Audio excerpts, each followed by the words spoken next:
पृथ्वीराज चौहान, ये नाम जब भी सुनती हूँ मेरे जहन में दो बहुत अलग अलग तस्वीरें आती हैं। एक तरफ वो आखिरी हिंदू सम्राट वाली छवि, एक हीरो जो बाहरी ताकतों के खिलाफ एक दीवार बनकर खड़ा हो गया, और दूसरी तरफ एक ऐसी हार की तस्वीर जिसने जैसे इतिहास की किताब का पन्ना ही बदल दिया। और यही इस कहानी की सबसे दिलचस्प और जटिल बात है। उनकी विरासत में दोनों पहलू एक दूसरे से गुंथे हुए हैं। एक तरफ बेमिसाल बहादुरी है, तो दूसरी तरफ एक ऐसी हार जिसने उत्तर भारत की राजनीति, समाज और यहाँ तक कि इमारतों का नक्शा भी हमेशा के लिए बदल दिया। मतलब ये सिर्फ एक राजा की कहानी नहीं है? नहीं, बिल्कुल नहीं।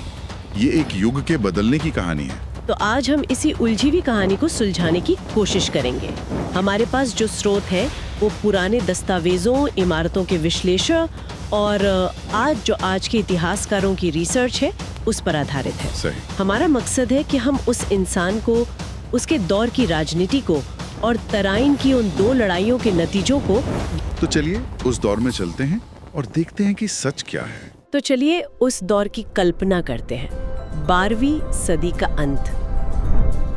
स्रोतों में लिखा है कि ये एक शक्तिशाली क्षेत्रीय राज्यों का एक मिला जुला नजारा था।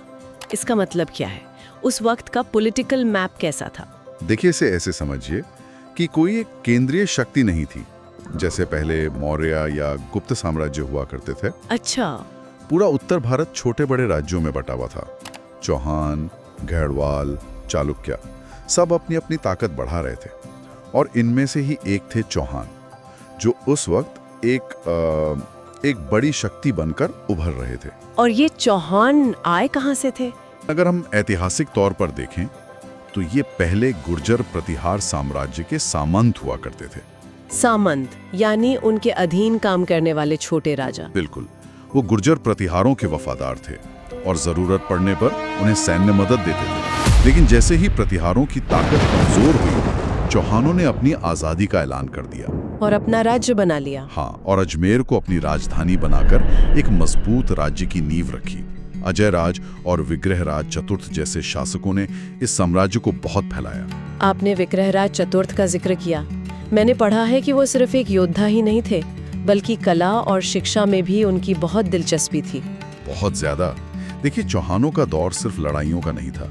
ये वो समय था जब राजपूत पहचान और संस्कृति, आप कह सकती हैं, आकार ले रही थी। लेकिन चौहानों ने शानदार मंदिर और महल भी बनवाए, और एक बहुत ही खास चीज बनवाई, बावड़ियां, यानी सीढ़ीदार कुएं। हाँ, बावड़ियां। ये सिर्फ पानी का इंतजाम नहीं थे, बल्कि वास्तुकला के भी बेहतरीन नमूने थे। लेकिन विग्रहराज चतुर्थ ने इन सब से बढ़कर एक काम किया। क्या? उन्होंने अजमेर में एक बहुत बड़ा संस्कृत महाविद्यालय बनवाया। ये उस दौर में शिक्षा का एक बहुत बड़ा केंद्र था। एक संस्कृत यूनिवर्सिटी 12वीं सदी के अजमेर में।